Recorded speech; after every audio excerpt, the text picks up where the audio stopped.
Perkenalkan, nama saya Immaculata Safitridir dari program studi agronomi kelas 2020C dengan NPM 20301061 akan mempresentasikan hasil jawaban ujian dari mata kuliah dasar-dasar perlindungan tanaman.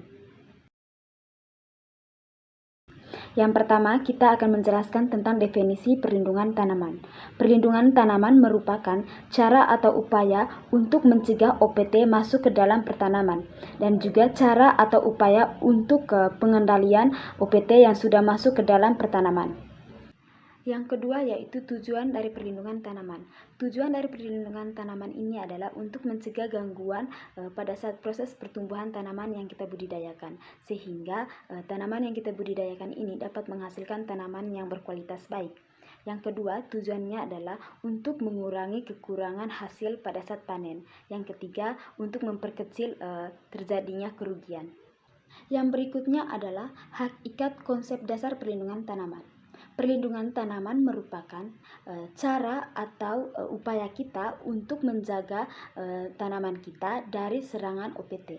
OPT merupakan segala jenis organisme yang keberadaannya tidak diinginkan karena dapat merusak tanaman yang kita budidayakan. Yang pertama yang termasuk ke dalam OPT yaitu adalah hama. Hama merupakan segala hewan yang karena aktivitasnya dapat menyebabkan gangguan ataupun kerusakan pada tanaman yang kita budidayakan. Yang termasuk ke dalam golongan hama yaitu serangga, burung, tikus, ataupun mamalia besar. Yang berikutnya yang termasuk ke dalam OPT adalah patogen. Patogen merupakan segala bentuk organisme yang mendapatkan makanan dari tanaman yang kita budidayakan. Yang ketiga yaitu yang termasuk ke dalam OPT adalah gulma. Gulma merupakan jenis tanaman yang tumbuh sekitar tanaman yang kita budidayakan yang kita tidak inginkan karena dapat menyebabkan gangguan ataupun kerusakan pada tanaman yang kita budidayakan. Analisis dari pentingnya perlindungan tanaman dari OPT.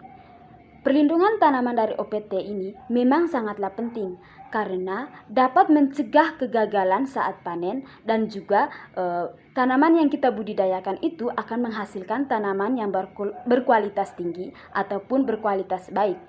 Dan juga dengan melakukan perlindungan tanaman dari OPT ini kita akan mengurangi kerugian dan juga kegagalan saat panen.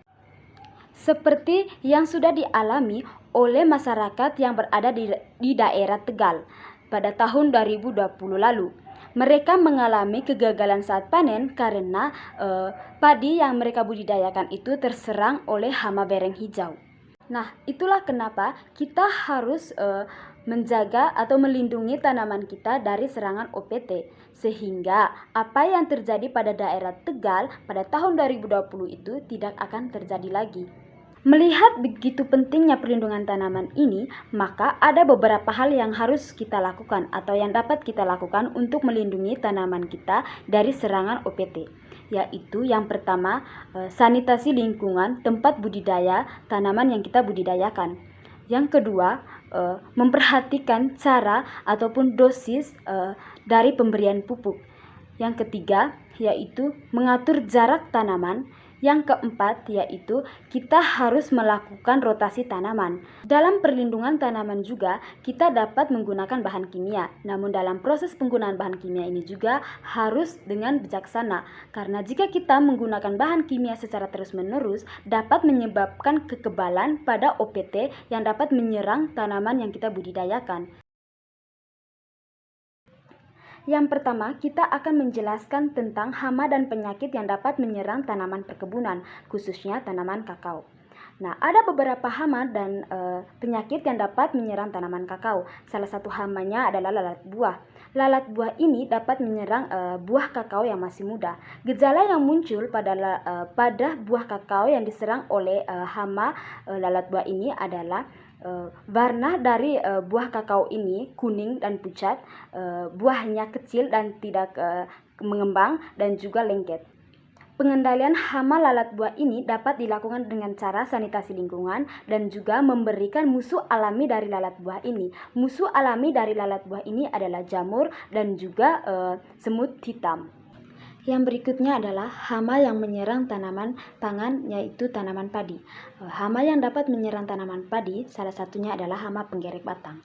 Hama penggerek batang ini biasanya menyerang tanaman padi pada saat pembibitan sampai dengan pembentukan malai. Pengendalian hama ini dapat dilakukan dengan cara yang pertama, kita melakukan penanaman serentak.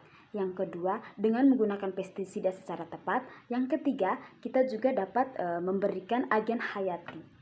Nah, jika dalam penyerangannya masih dalam skala yang kecil ataupun belum terlalu menyebar luas, kita dapat menggunakan cara yaitu memungut telur yang ada pada batang tanaman padi. Sedangkan penyakit yang terjadi pada tanaman pangan seperti pada tanaman padi adalah penyakit tunggro. Penyakit ini disebabkan karena adanya bereng hijau. Nah, penyakit ini dapat menyebabkan tanaman padi ini akan kekurangan anakan. Selain kurangnya jumlah anakan, tanaman ini juga akan kerdil dan juga pada helai dan pelepah daunnya akan pendek. Biasanya daun padi yang terserang penyakit tunggro ini warnanya kuning orange. Penyakit ini dapat dikendalikan dengan cara menanam varietas unggul yang tahan terhadap penyakit tunggro. Yang kedua, rotasi tanaman. Yang ketiga, kita harus melakukan penanaman serentak.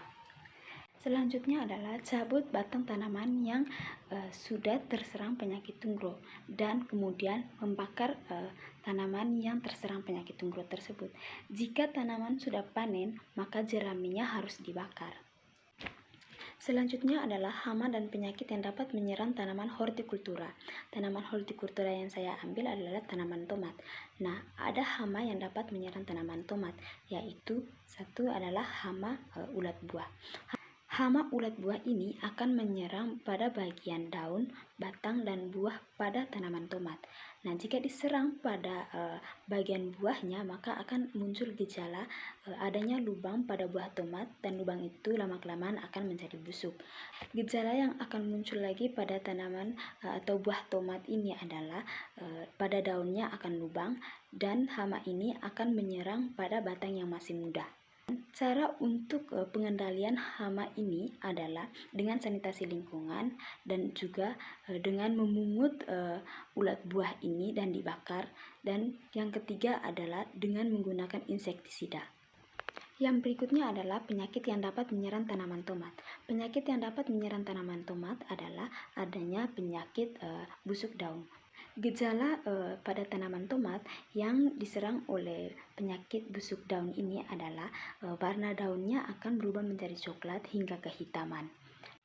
Dan pada awalnya penyakit busuk daun ini akan menyerang daun tanaman tomat di bagian sampingnya saja, tapi lama-kelamaan akan menyerang ke seluruh bagian dari daun tanaman tomat. Cara yang dapat digunakan untuk pengendalian hama ini adalah penyemprotan fungisida dan juga mencabut tanaman yang sudah terserang penyakit ini kemudian dibakar. Lalu cara yang ketiga adalah kita harus menanam varietas unggul yang tahan terhadap penyakit ini. Pada bagian soal yang terakhir ini, saya akan mengambil hama pada tanaman jagung, yaitu hama lalat bibit. Nah, gejala yang muncul pada tanaman jagung akibat hama lalat bibit ini adalah adanya bekas gigitan pada daun dan pucuk daun akan layu dan juga akan mati. Adapun cara pengendalian untuk hama ini adalah dengan cara menyemprot insektisida sesuai dengan dosis yang sudah ditentukan, dan juga yang kedua adalah menanam varietas unggul, yang ketiga adalah menanam serempak dengan selisih pada waktu tanamnya itu hanya 10 hari. Ini bertujuan untuk memutus siklus hidup dari lalat bibit ini.